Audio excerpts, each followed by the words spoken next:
श्री स्वामी समर्थ. स्वागत आहे तुमचं स्वामीनिष्ठा या आपल्या यूट्यूब चॅनलमध्ये. स्वामी कृपेने तुमचा आजचा दिवस शुभ जावो व तुमच्या मनातील सर्व चांगल्या इच्छा पूर्ण होत हीच स्वामींचरणी प्रार्थना करते आणि आजच्या या व्हिडिओमध्ये सुरुवात करते. तर मित्रांनो, आपल्या घरातील अत्यंत महत्त्वाचा घटक म्हणजे देवघर होय. या देवघराबाबतीत काही महत्त्वाचे नियम पाळणे हे खूप महत्त्वाचे आहे. देवघर म्हणजे आपले श्रद्धास्थान आहे. प्रत्येकाच्या हृदयातील एक हळवा कोपरा म्हणजे आपलं देवघर होय. तर आपल्या मनातील एखादी गोष्ट सांगण्यासाठी आपण देवासमोर निश्चिंतपणे बसतो, कारण हेच देव आपले सर्व कार्य सुरळीतपणे पार पाडत असतात. त्यांची आपल्यावर कृपादृष्टी असणे हे खूप महत्त्वाचे आहे. अनेक कुटुंबात आपल्यास पाहावयास मिळते की त्यांचे जे देवघर आहे ते वडिलोपार्जित आहे किंवा अनेक वर्षांपासून ते चालत आलेले आहे. तर अशा देवघरामध्ये अनेक वेगवेगळ्या मूर्त्या असतात. तर घरातील देवघरात ओळख न पटणाऱ्या, झिजलेल्या, भंगलेल्या, एकाच देवाच्या एकाहून अधिक मूर्ती, टाक इत्यादी असतील तर त्यांचे विसर्जन करणे योग्य आहे का? असल्यास विसर्जन कसे करावे? देवपूजा व देवारा याविषयीचे आदर्श कोणते याची सविस्तर माहिती आपण या व्हिडिओमध्ये पाहणार आहोत. तरी व्हिडिओ शेवटपर्यंत पहा व तुम्ही जर चॅनेलवर नवीन असाल तर चॅनेलला सबस्क्राईब करा. तसंच समोरच्या बेल आयकॉनवर सुद्धा प्रेस करा, जेणेकरून माझ्या सर्व व्हिडिओंचं नोटिफिकेशन तुम्हाला येईल. देवघरातील देवतांच्या मूर्ती, फोटो, टाक यांची संख्या ही आधुनिक काळातील एक जटिल समस्या झालेली आहे. कुटुंबातील एखादी व्यक्ती तीर्थयात्रेला जाऊन येताच आपल्याबरोबर देवी देवतांचे फोटो व प्रतिमा घेऊन येते. शिवाय भेटवस्तू म्हणून दिलेल्या अनेक मूर्ती असतातच.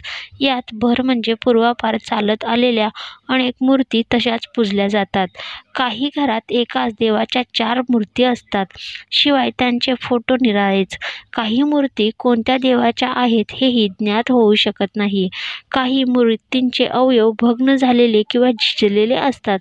ते सर्व समोर दिसत असतानाही त्यांचे विसर्जन करण्याचे धाडस होत नाही.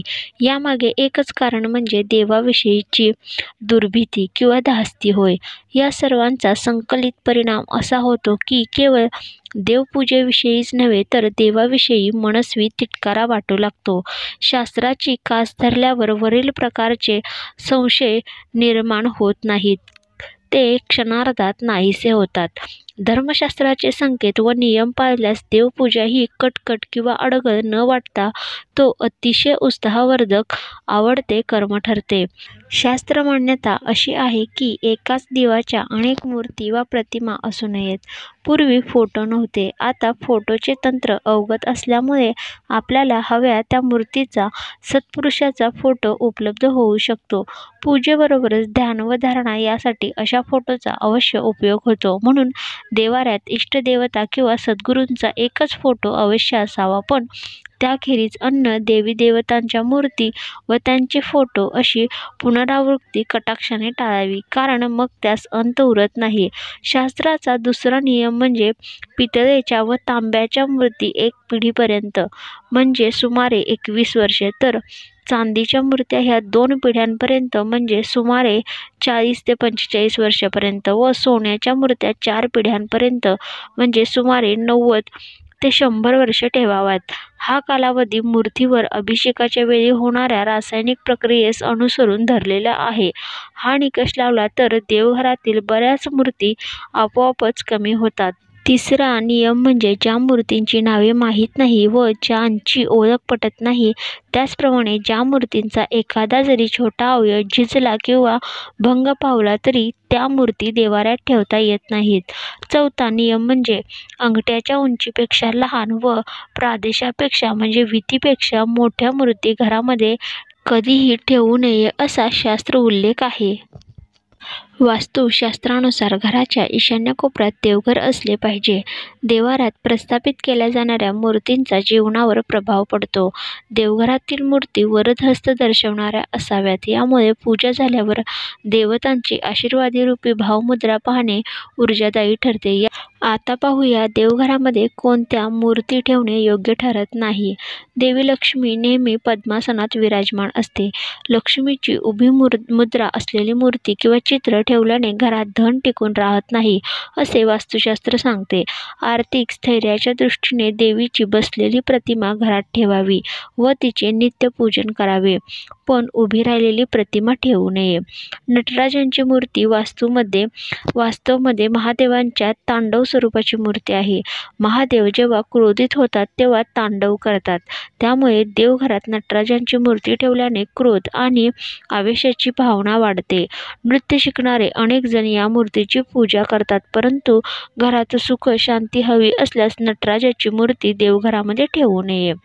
भैरवनाथ महाराजाचे स्वरूप आहेत. हा आविष्कार अत्यंत उग्र आहे. त्यांचे वाहन कुत्रा आहे. भैरवनाथाची पूजा विधी सोपी नाही. भैरवनाथांना प्रसन्न करण्यासाठी स्मशानातील राख आणि तंत्रमंत्राची आवश्यकता असते. प्रापंचिक व्यक्ती अशी सेवा करू शकत नाही आणि ते करणे अत्यंत अवघड जाते. म्हणून ही मूर्ती देवघरामध्ये ठेवू नये.